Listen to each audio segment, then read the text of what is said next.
Toucher du doigt le contenu et l'étendue des projets qu'entreprend la Direction générale des finances et de l'équipement du commandement des forces de police et de gendarmerie, c'est la mission que s'est assignée la Commission défense et sécurité de l'Assemblée nationale, conduite par Henri Zoneba Imesson, son président. En ce net moment, le Parlement est en session budgétaire. Nous sommes en train d'examiner la loi de finances, exercice 2025. Et la commission défense et sécurité a donc décidé d'effectuer une descente de terrain pour évaluer tout le travail titanesque abattu par la Direction générale des finances et de l'équipement de la police et de la gendarmerie. Reçu par le chef des lieux, directeur général de la DGFE, le commissaire-colonel-major Michel Innocent-Peya, la commission défense et sécurité qui avait dans cette descente quelques membres de la commission ECOFIN, a tout d'abord été mise au parfum des missions de cette structure administrative. Nous avons pour mission d'assurer le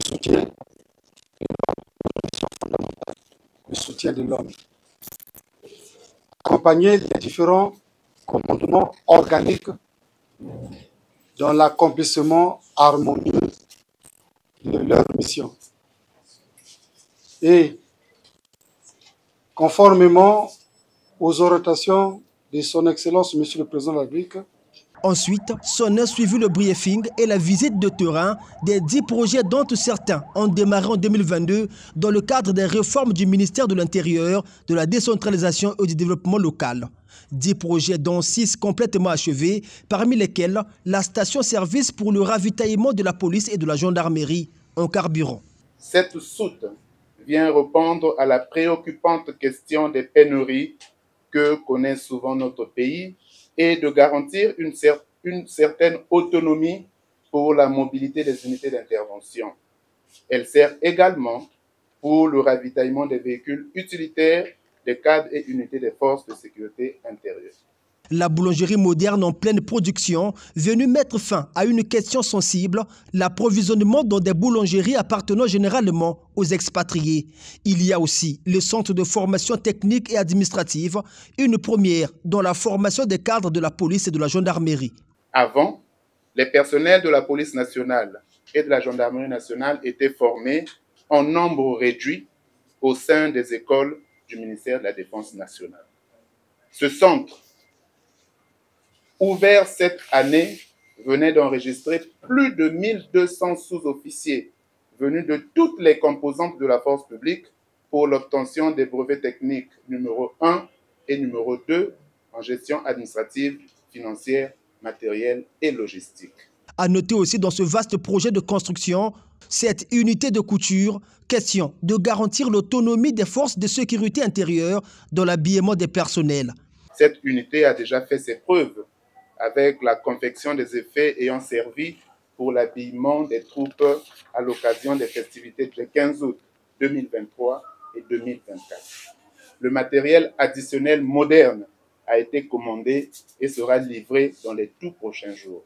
La mise en place d'une chambre froide moderne de plus de 32 conteneurs frigorifiques pour la conservation des vivres frais et garantir une autonomie de plus de 6 mois de ravitaillement dans les situations de crise ou de pénurie de livraison. D'un service à un autre, les députés ont été émerveillés par ces réalisations et ne cachent pas leurs sentiments. Nous sommes beaucoup impressionnés parce que finalement, localement, nous pouvons faire des grandes choses. Ce qui a beaucoup attiré notre attention, nous étions à la boulangerie, nous avons vu le projet de garage, nous avons vu beaucoup de choses, mais quand nous sommes arrivés à l'unité de couture, nous étions sur la soif de vouloir rester longtemps. Parce que vous sentez que les cadres ont la volonté de bien faire. Vous sentez que les cadres ont la volonté d'apporter de la valeur ajoutée. Et nous l'avions constaté. En très peu de temps, vous voyez que le colonel-major a pu développer cet endroit, on n'y croyait pas.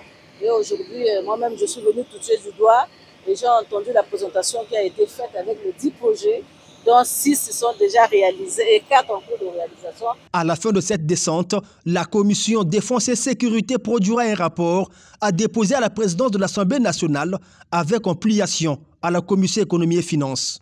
Après ce que nous venons de voir, après tous les efforts fournis, parce que certainement il y a des choses qui sont réalisées, qui ne sont pas inscrites dans la ligne budgétaire, et le Parlement fera tout pour que il y ait un appui de l'Assemblée, de sorte que la ligne soit inscrite officiellement, et ça va donner du punch, ça va donner du galon et du kilo à tous ceux qui gèrent cette direction générale pour faire plus.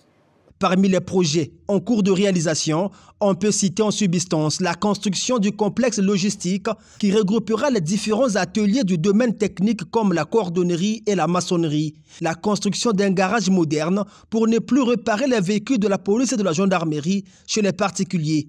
La finition de ces travaux est prévue dans un mois, soit en janvier 2025.